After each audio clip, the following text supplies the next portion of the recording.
घर पे और इतने सारे बर्तन। आप क्या रोज उस पूरी बारात को खाना खिलाते हो? बारात को नहीं खिलाते। हमारा परिवार ना इन बर्तनों के साथ गाना गाता है। संगीत सम्राट के औलादे हैं ना हम सब, तो रोज खाना खाने से पहले ना बर्तनों के साथ हम सांस छेड़ते हैं। फिर तो आपकी मेरी बहुत पटेगी। चुप!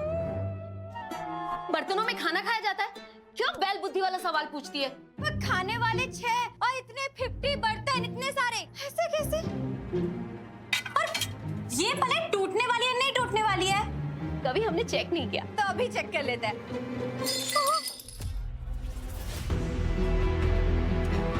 आंटी, ये तो टूटने वाला था। ये क्या किया तूने? तुझे पता है ये सेट ना मेरी माँ ने मुझे शादी में डिनर सेट में दिया था और ये उसकी सेट थी। उतना पुराना? अरे आंटी ये तो कबाड़ है। और धन्ना सेठ जो होता है ना, अपने घर में कबाड़ नहीं रखते, उसे घर से बाहर निकाल देते हैं। अब तो सीने से लगा के रख रही हो। ओह हेलो, हम धन्ना सेठ नहीं है, ठीक है? हम मिडिल क्लास लोग हैं बेचारे, वो भी लोअर मिडिल क्लास। एक तो मैं तुम्हें कुछ कह नहीं रही हूँ क्योंकि कल तुम सुबह यहाँ से जा रही हो। मैं जा लूं? क्यों? किसने बोला आपको? तुम्हारी उन्स बेइज्जती ने। और तुम्हें क्या लगा था तुम यहाँ जिंदगी भर रहोगी? क्यों भाई, किस खुशी में? एक बात बताओ, तुम उन्स को कब से जानती हो? कहाँ मिली थी उससे? बबली शुक्ला नाम है मेरा और होश उड़ाना काम है मेरा। और आप इतना जानो ना उतना ही काफी है। हाँ? और वैसे भी मैं आप लोगों को क्यों बताऊं? मुझसे सवाल पूछने का हक ना सिर्फ मेरी बेइज्जती उनको ही है। और कुछ तो खिला दो, बहुत भूख लग रही है, मेरी जान जा रही है। देखो ना, हम तुम्हारे नौकर हैं और ना तुम्हारे भक्त, ठीक है? स्मिता चल। मम्मी एक मिनट, बबली उन्नति की दोस्त है ना? और उन्नति किसकी बीवी है? ध्रुव की, जो इस घर का चिराग है और जिसने अभी अभी हम बहुत बड़ी मुसीबत से बचाया।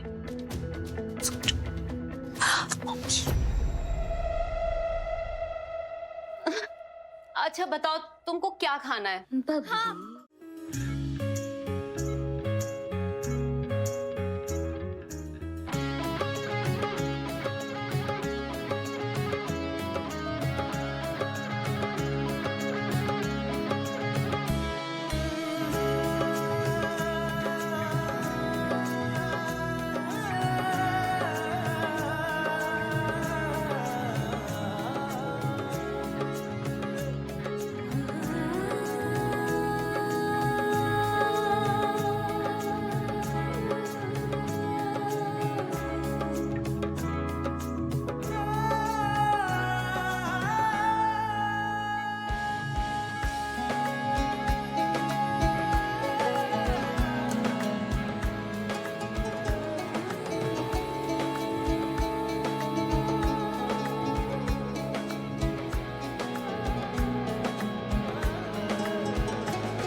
ये मौली, ये मेरे सुहाग की, मेरे विश्वास की, मेरी आस्था की। एक मिनट मम्मी, आपको पता है दीदू खाना नहीं खाएगी। बेटा मैं कोशिश तो पूरी करूंगी कि वो थोड़ा सा खाना खा ले। डोंट वरी मम्मी जी, मैं कुछ ना कुछ करके रीत भाभी को खिलाई दूंगी। ओ हाँ, मैं तो भूल गया ना, इसके पास सुपर पावर्स है।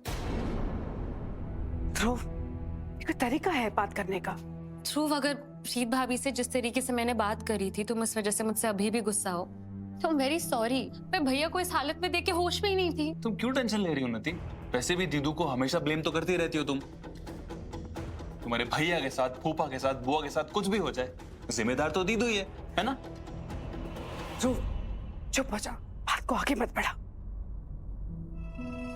डोंट वरी मम्मी जी, मैंने ना बहुत सारे अमेजिंग गानों की ना प्लेलिस्ट रेडी कर दी है, तो जब तक हम वापस आएंगे ना तो ध्रुव का मूड भी ठीक हो जाए।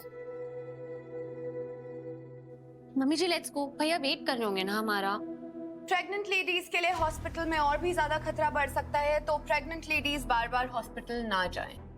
अगर ये स्टेटमेंट मेरे लिए है तो तुम्हारी ये कोशिश बहुत ही बेकार है, बिकॉज नो मैटर व्हाट मैं अपने भैया से मिलने जाऊंगी ही।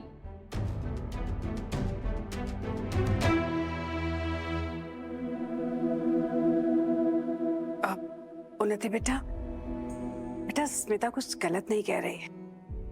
देखो अगर तुम हॉस्पिटल जाओगी और वहां अगर तुम्हें इन्फेक्शन हो गया तो इसका सीधा असर बच्चे पर भी पड़ेगा ना। बेटा हम एक काम करते हैं, हम जैसे ही राघव से मिलेंगे ना, हम तुम्हें वीडियो कॉल करेंगे, तुम अपने भाई से बात कर लेना। पर मम्मी जी मैंने तो अपना पूरा डे प्लान कर लिया था कि सबसे पहले उठूंगी, फिर हॉस्पिटल जाऊंगी, भैया से मिलूंगी। डोंट वरी, तुम उस चीज की फिक्र बिल्कुल मत कर।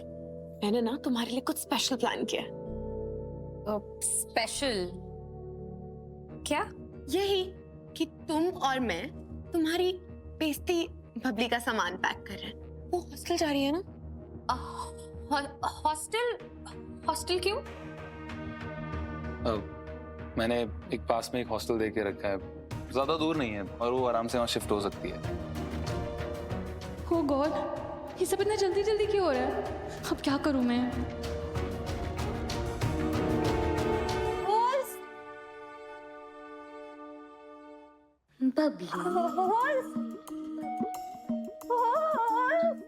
अब ये क्या नई नौटंकी है इस बबली की?